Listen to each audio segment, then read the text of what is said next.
Kita akan membahas soal nomor 3, bagian A, yaitu sebuah balon yang telah bermuatan elektrostatik didekatkan ke kaleng minuman aluminium kosong yang diletakkan mendatar di atas meja.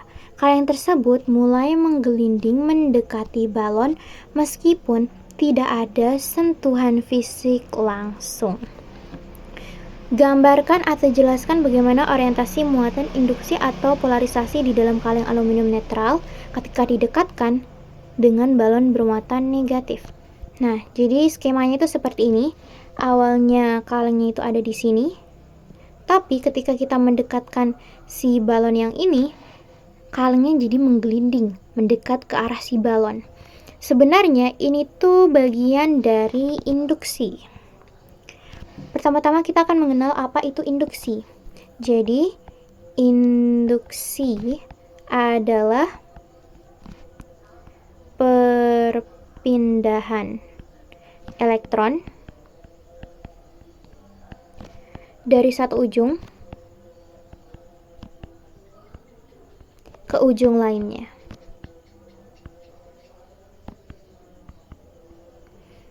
Misalnya, kita punya sebuah muatan netral di sini, jumlah elektron dan protonnya sama.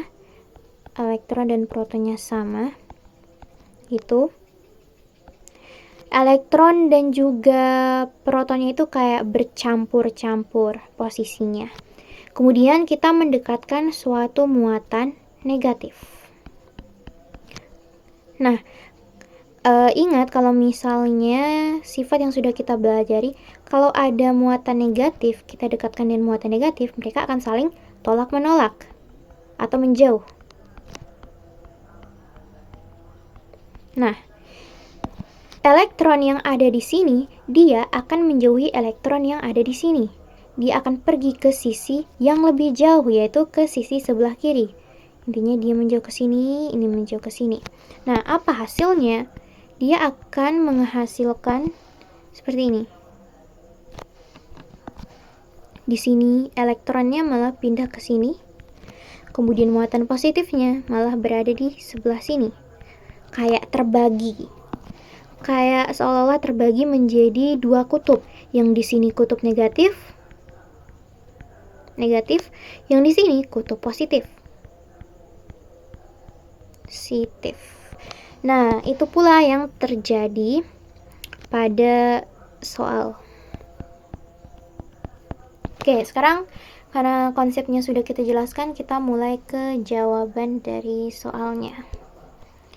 Jadi, kita kan punya suatu kaleng. Kaleng ini terbuat dari aluminium.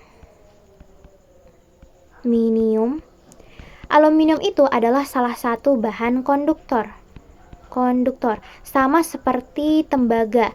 Artinya, ia mudah menghantarkan listrik.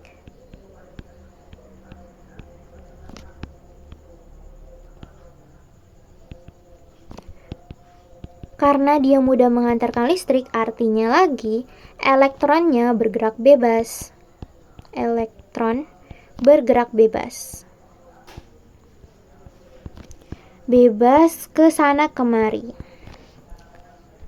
Nah, kemudian kita mendekatkan si kaleng aluminium ini dengan balon yang bermuatan negatif. Ini kan awalnya netral ya, ini min plus. Di sini negatif. Nah, sama seperti yang di sini, ketika kita dekatkan, elektron yang ada di sini dia akan menjauh ke arah di sini, ke arah yang lebih jauh lah intinya, menghindari elektron yang ada di sini. Tuh. Maka dia akan menjadi seperti ini. Nah, dia lebih dekat kalengnya. Negatif. Ini sisi negatifnya akan berkumpul di sebelah sini. Nah, sedangkan sisi negatifnya akan berkumpul di sebelah sini, menciptakan dua kutub yang berbeda.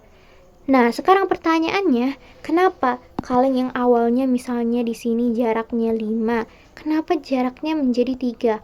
Bagaimana dia bisa bergerak? Nah, itu karena adanya gaya tarik-menarik. Ingat bahwa selain ada gaya tolak-menolak, kita juga belajar mengenai gaya tarik-menarik. Kalau misalnya ada suatu muatan yang berbeda, misalnya di sini negatif, di sini positif, mereka akan saling tarik-menarik. Seperti ini. Nah, coba lihat bagian sini. Ininya positif, ininya negatif. Dia berbeda kan? Maka mereka pasti akan saling tarik-menarik. Yang positif sama negatif ini.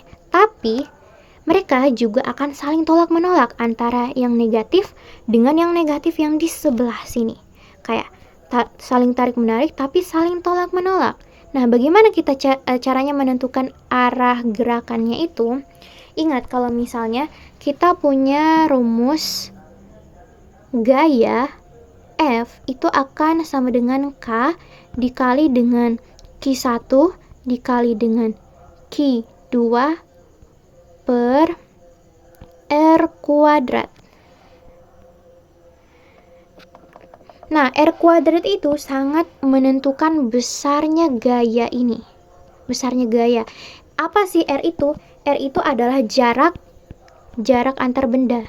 Jarak antara dua muatan.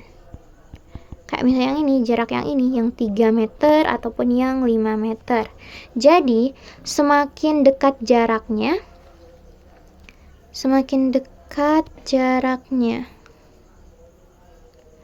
maka gayanya itu akan semakin besar. Tapi semakin jauh jaraknya, maka gayanya itu akan semakin lemah.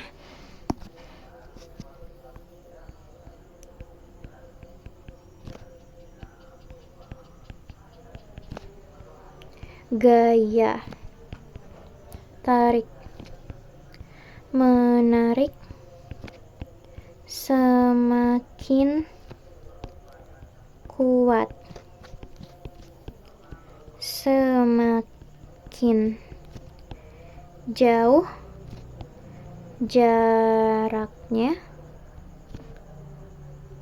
gaya tarik menarik